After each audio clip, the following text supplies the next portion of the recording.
Bismillahirrahmanirrahim. Assalamualaikum warahmatullahi wabarakatuh. Perkenalkan, nama saya Muhammad Fikri Akbar dari kelas reguler B, Prodi Pendidikan Agama Islam, Universitas Islam 45 Bekasi. Baik, di sini saya akan mempresentasikan tugas mata kuliah materi agama Islam di sekolah yang berjudul Fikih Muamalah tentang Ilmu Ekonomi Islam dengan dosen mata kuliah Bapak Irham MA PDI. Baik, yang pertama pengertian muamalah. Muamalah adalah sebuah hubungan manusia dalam berinteraksi sosial sesuai syariat.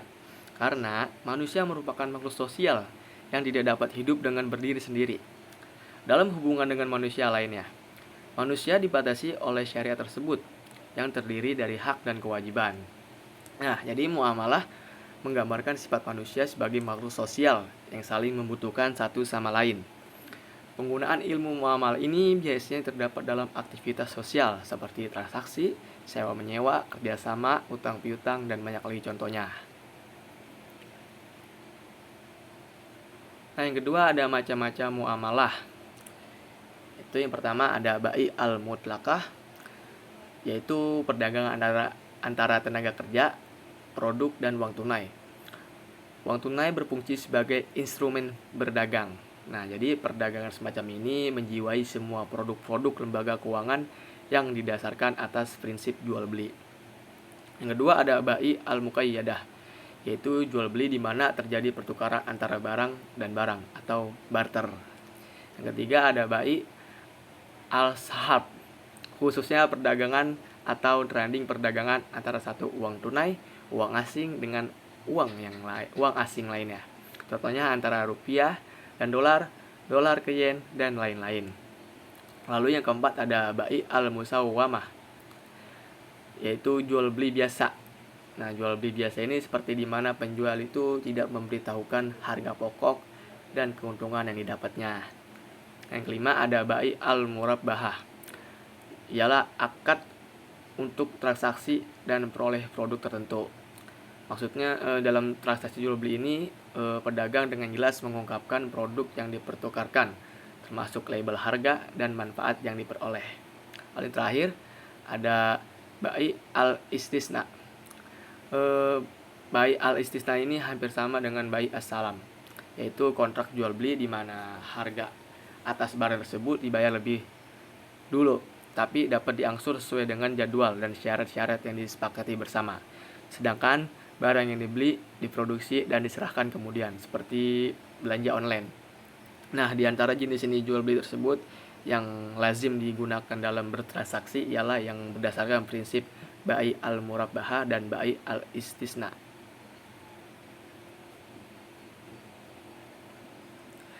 Baik, selanjutnya yang ketiga ada sumber dan prinsip hukum fikih muamalah. Pertama ada A, sumber hukum fikih muamalah. Sumber-sumber fikih secara umum berasal dari dua sumber, yaitu dalil nakli yang berupa Al-Quran dan Al-Hadis.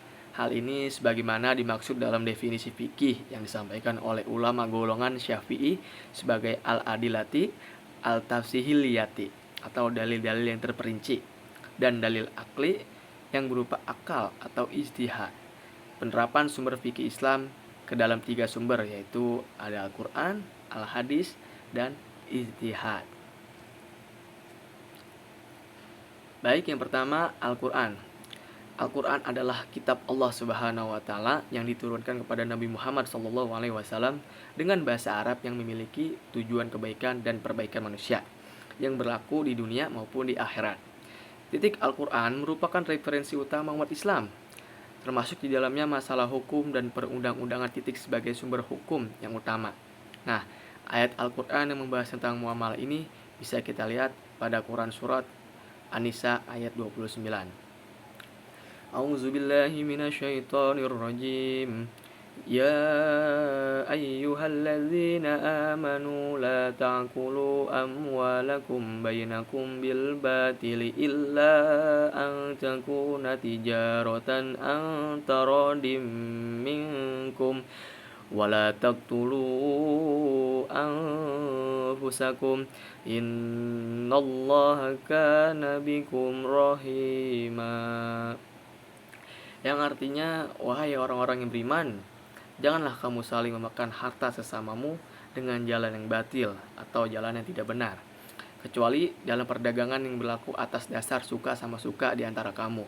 Dan janganlah kamu membunuh dirimu, sungguh Allah Maha Penyayang kepadamu. Quran Surat An-Nisa ayat 29.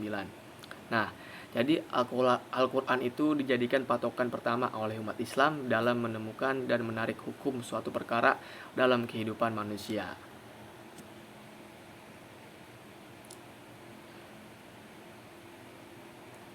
Selanjutnya, yang kedua ada al-hadis.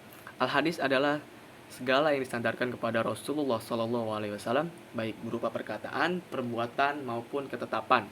Al-hadis merupakan sumber fikih kedua setelah Al-Quran yang berlaku dan meningkat bagi umat Islam. Ketiga ada ijma. Ijma adalah kesepakatan mujtahid terhadap suatu hukum syar'i dalam suatu masa setelah wafatnya Rasulullah SAW. Suatu hukum syar'i agar bisa dikatakan sebagai ijma, maka penetapan kesepakatan tersebut harus dilakukan oleh semua mujtahid, walaupun ada pendapat lain yang menyatakan bahwa ijma bisa dibentuk hanya dengan kesepakatan mayoritas mujtahid saja.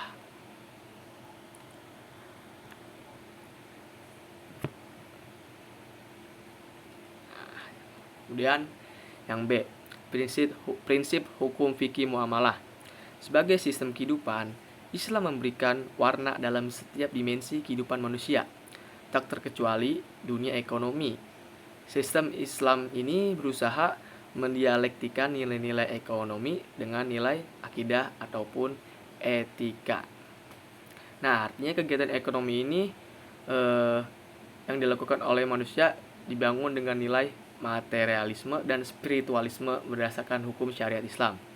Kegiatan ekonomi dilakukan tidak hanya berbasis nilai materi, tetapi terdapat sebuah sandaran di dalamnya sehingga akan bernilai ibadah.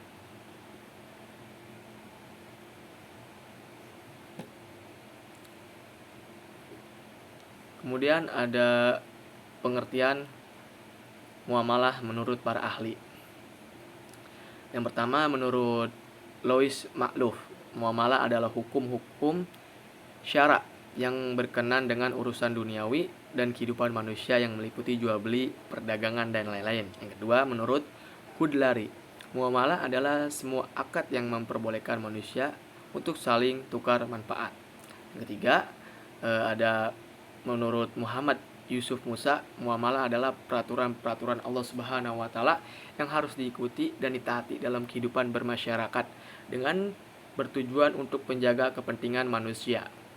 Yang keempat, menurut Ahmad Ibrahim Bek, muamalah adalah peraturan tentang segala hal yang berhubungan dengan urusan dunia dan semua hal mengenai kebendaan, perkawinan, dan talak yang telah ditetapkan atas dasar-dasar secara umum dan terperinci untuk dijadikan petunjuk bagi manusia dalam bertukar manfaat.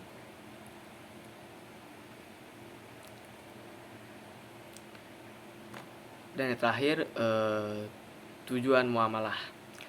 Tujuan muamalah ialah terciptanya hubungan yang harmonis antara sesama manusia, sehingga tercipta masyarakat yang rukun dan tentram. Adapun hubungan ini berupa jalinan pergaulan, saling menolong dalam kebaikan dalam upaya menjalankan ketaatannya kepada Allah Subhanahu wa Ta'ala. Nah, hal yang perlu diperhatikan adalah bahwa Allah Subhanahu wa Ta'ala memerintahkan hambanya untuk saling membantu dalam perbuatan baik dan melarang untuk saling mendukung dalam perbuatan kejahatan, kebatilan, dan kezaliman. Oleh karena itu, setiap manusia dianjurkan untuk selalu menjaga hubungan baik dengan manusia lainnya.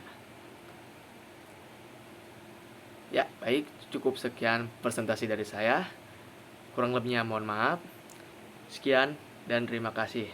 Assalamualaikum warahmatullahi wabarakatuh.